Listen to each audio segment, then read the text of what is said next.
niwe mugabo utinyitse muri Repubulika Iharanira Demokarasi ya Congo nyuma y'uwitwa Sultan Makenga uherutswe kuvanwa ku nshingano ze ashinjwa kunyereza umutungo w'igihugu. Wamwumvishe kenshi, gusa ndabizi kutigeze uhura nawe, yewe ntibinashoboka ko njye nawe urimo kumva ikiganiro ko twahura nawe. Ari bishoboka miliyoni 5 zashyizwe ku mutwe we, wari yarazitsindiye kera. Umugabo bisaba guhura nawe wari ukwanditse amabaruwa y'igihumbi, dore ko n'umunyamakuru ukorera ikinyamakuru Muri ku Gasabo yavuze ko mbere y'uko bahura hari hashize amezi 3 amusabye guhura nawe, ariko byari byaranze, cyane ko uyu mugabo adakunda itangazamakuru. Ni umugabo ufite ibihumbi n'ibihumbi by'abantu bamwumvira, dore ko ari nawe wishe nyuma y'intambara ziri kubera mu Burasirazuba bwa Congo. Ni izina ushobora kumva mu gihe uhanganye na nyiraryo, ubwabyo bikagutera ihungabana. Ni umugabo benshi bafata nk'aho ari intwari, umucunguzi, abandi bamwita Mesiya, gusa ku ruhande rw'abanzi bo bamwita icyebe mpuzamahanga. Umugabo utavugwaho rumwe bitewe n'uruhande ushaka kumuvuga aho aherereyemo, kuko arabavuga ko ari umutabazi, abandi nabo bakamwita umurimbuzi. Uwo nta wundi Sultan Makenga, umugaba w'umukuru w'ingabo za M23. Ni inyeshyamba zimaze kubaka izina mu karere ndetse no ku ruhando mpuzamahanga. Ese ubundi uyu mugabo ni muntu ki? Reka tuve muzingo amateka ye, gusa akubwira akantu ku kandi, nawe urankandira subscribe niba utarayikanda, like ndetse usharinge kuri bagenzi bawe. Katugaruke mu kanya tugiye kubagezaho iki cyegeranyo. Nitwa Amateka Emmanuel. Umugabo udapfa guseka niwe mugabo utinyitse mu gihugu cya Repubulika Iharanira Demokarasi ya Congo.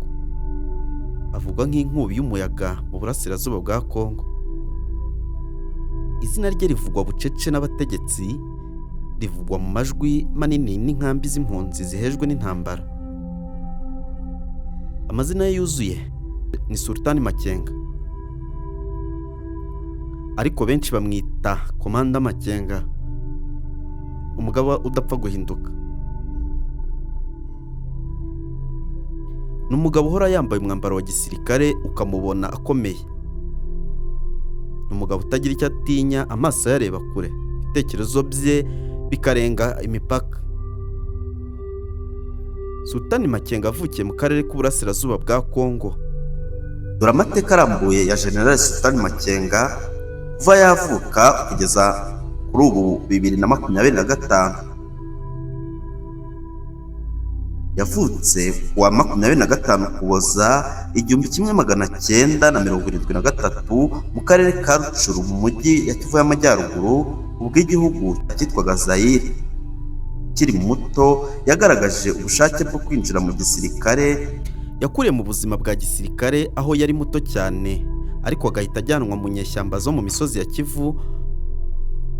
Ubuzima bw'intambara bwamubereye ishuri, aho abandi bigaga amashuri yisumbuye, we yigaga gusimbuka amasasu, kugaba ibitero no gukoresha imbunda. Nta mpamyabumenyi ya kaminuza afite, ariko afite ubwenge buruta kure.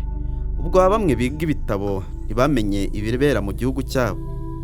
Mu myaka za 90 Makenga yagiye mu Rwanda, yinjira mu ngabo za FPR, icyo gihe zitwaga RPA, ahita ajya ku rugamba rwo kubohora igihugu. Yabaye umwe mu mutwe wihariye, aza kuzamurwa mu ntera vuba kubera ubuhanga bwe mu kurwana. Yitabiriye intambara nk'iza ntambara ya mbere ya Congo yabaye muri 1996 ikageza muri 1997, ashyigikiye Laurent Desire Kabila. Intambara ya kabiri yo muri Congo yabaye mu 1998 irangira muri 2003, aho yarwaniraga ku ruhande rwa RPA ifatanyije n'ingabo za Uganda. Makenga yinjiye mu mutwe wa CNDP, Congrès National pour la Défense du Peuple, wari uyobowe na Laurent Nkunda. Yahise aba umwe mu basirikare bayobowe ibikorwa bya CNDP muri Kivu y'Amajyaruguru. Mu bihumbi 2009 CNDP yemeye gushyira intwaro hasi, bamwe bagera ku masezerano yo kwinjira muri FARDC, ingabo za leta ya Congo. Makenga yahise ahabwa ipeti rya koloneli muri FARDC, akomeza kugumana ubushobozi bwo kuyobora abasirikare bo muri CNDP. Mu mwaka w'ibihumbi 2012, nyuma yo kumva amasezerano ya Nairobi atubahirijwe ku mpunzi n'abahoze mu nyeshyamba za CNDP, Sultan Makenga afata iya mbere agashinga umutwe wa M23 Mouvement du 23 Mars. Ni umutwe wivumbuye ku butegetsi bwa Kinshasa ugamije guharanira uburenganzira bw'impunzi. Muri Werurwe 2012, CNDP yashinze umutwe mushya witwa M23 Mouvement du 23 Mars, nyuma y'uko leta ya Congo yanze kubahiriza amasezerano. Kongera kugira ijambo mu gihugu cya Congo no kurengera abaturage bo mu Burasirazuba bibasiwe n'igisirikare cya leta. Makenga yayoboye uyu mutwe mu buryo butunguranye. Yarigengesereye, arategura, aratera, aratsinda. Mu minsi mike bafashe umujyi wa Goma, umurwa mukuru w'intara ya Kivu y'Amajyaruguru. Makenga yabaye umukuru w'ingabo za M23. Ugushyingo 2012, M23 yigaruriye Goma, umujyi mukuru wa Kivu y'Amajyaruguru. Ibyo byahungabanije ubutegetsi bwa Joseph Kabila ku buryo bukomeye. Abanyapolitiki, abacamanza ndetse n'abaminisitiri bose baracecetse. Barebera kuri uwo mugabo w'igihagararo gito ariko udasanzwe mu mitekerereze. Yagiye ashinjwa ibyaha nko gufata ku ngufu abagore, gufata ku ngufu abana no kubinjiza ku ngufu mu gisirikare, gutera ubwoba abaturage no kubambura ibyabo. Bimwe mu bihugu birimo Amerika n'umuryango w'abibumbye bamushyize ku rutonde rw'abafatiwe ibihano mpuzamahanga muri 2012. Umugabo utajya aseka. Ugushyingo 2013, ingabo za M23 zatsinzwe n'ingabo za Congo zifatanyije n'umutwe wa MONUSCO. Makenga n'ingabo ze bahungiye muri Uganda, aho bashyizwe mu nkambi yitwa Bihanga. Habaye mu gihe kingana n'imyaka 2 kugeza kuri 3 atavugwa cyane mu itangazamakuru. Makenga azwiho kutavuga byinshi, kutishima ku mugaragaro no gukomeza urugamba n'iyo abandi baba bacitse intege. Abamwegereye bavuga ko niyo inkambi ye yabaga yatewe, yasohokaga afite umwuka ucecetse, akareba abasirikare be mu maso akababwira gusa ati, natwe turaza kubasubiza. Kugaruka kwa M23, hari amakuru yavugaga ko Makenga na bamwe mu barwanyi be bashoboye guhunga inkambi ya Uganda bakisuganyiriza mu misozi ya Kivu mu bihumbi 2017 na 2021. Mu bihumbi 2022 kandi M23 yongeye gutera ingabo za FARDC, yongera kwigarurira ibice byinshi birimo Rucuru, Bunagana n'ahandi. Bivuga ko yagize ubufasha buva mu Rwanda, gusa leta y'u Rwanda ibi irabihakana. Abantu banywa amavuta y'amagambo, we anywa amaraso y'imyanzuro. Nta bwiru bwinshi agira, ariko nta n'umwe ushobora kumenya icyo atekereza imbere y'uko abishyira mu bikorwa. Gukomera no kwagura imbaraga, M23 ikomeje kwigarurira utundi duce twinshi.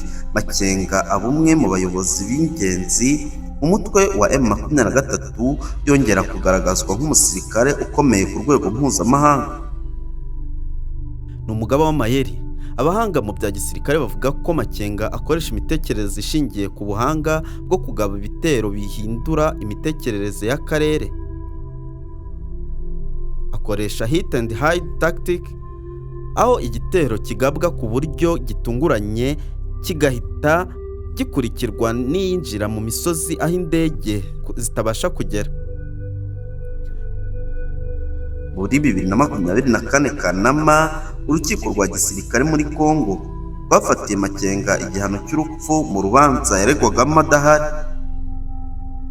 Muri Nzeri 2024, Congo yatangaje ko ishyize igihembo ku mutwe we cya $5,000,000 ku muntu wese watahura Makenga aho yaba aherereye. Ni umugabo utunze imbunda nke, ariko agatsinda abafite byose, umutima nk'uwa simba, ubwenge nk'ubwa janja, n'imyitwarire nk'iy'umupadiri mu misa. Ariko iyo yahagurutse isi irarimbuka. Mu bihumbi 2025 kandi Mutarama na Werurwe, M23 yatangije ibitero bikomeye mu Burasirazuba bwa Congo, irimo gufata Bukavu igana Uvira.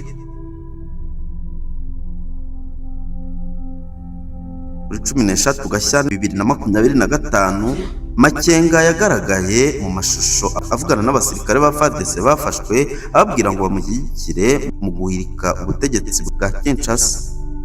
M23 ikora ihuriro rishya rya politike n'ingabo rifatanije n'indi mitwe yise Alliance Fleuve Congo. Afite icyubahiro n'igitinyiro. Uyu munsi muri 2025, Makenga ni umwe mu bayobozi batinywa kurusha abandi muri Congo.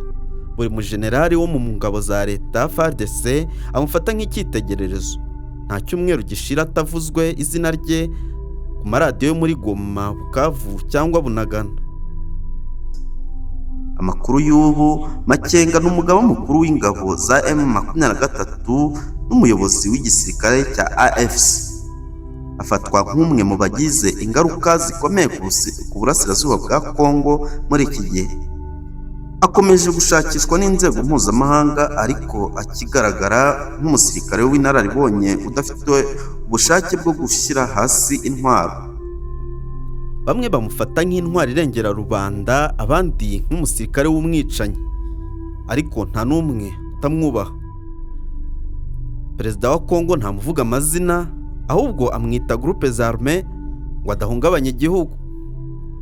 Ariko bose bazi ko iyo avuze Makenga avuga igice cy'igihugu kitagengwa n'amategeko ya Kinshasa. Ni umugabo udaheruka gutembera mu mujyi, udaheruka kuryama nijoro, kandi udaheruka gukoresha WhatsApp. Iyo umubajije icyo yifuza mu buzima bwe, arasubiza ati: ubuzima bw'abaturage banjye. Aho abandi basaba amafaranga, Makenga asaba amahoro ku banyamurenge, abanyabwisha, abavuga ururimi rw'ikinyarwanda n'abandi bahora baburirwa irengero mu mashyamba ya Congo. Afite umutima uhora wibaza impamvu ubutegetsi bwa Congo budashobora kugira icyo bukemura, ahubwo bugahora bubiba urwango. Ubu ingabo za M23 ziyoboye igice kinini cya Rucuru, Bunagana, Masisi. Ubuyobozi bwa Makenga burakomeje guhanga udushya, bakora imiyoborere ishingiye mu mutekano, ku nyungu z'abaturage no kwirinda ruswa. Costa Mutamba wahoze ari minisitiri w'ubutabera aherutse gufunga ashinjwa ibyaha no kunyereza umutungo wa leta. Ni igikorwa cyakurikiwe n'ibiganiro byinshi ku mbuga nkoranyambaga. Abaturage bamwe banavuze ko iyo Makenga aza kuba ari muri leta, ruswa iba yaracitse. Abandi bati Kinshasa ikwiye gusaba imbabazi. Icyerekezo cya Makenga ni inkuru izarangira. Ese ni gute inkuru izarangira? Ese azaba perezida wa Congo, cyangwa azapfana ishema ryo kuba yaraharaniye igice kinini cyatereranye?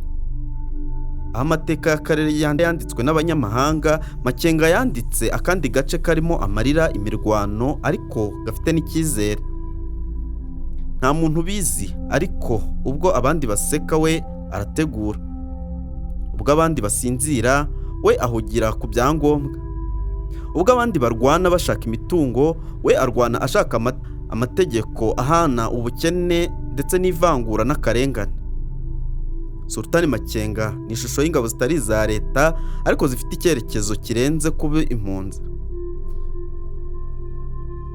Ni umugabo utamenyera amajwi, ahubwo amenyera ibikorwa. Nta byinshi avuga, ariko ibyo akora biravuga.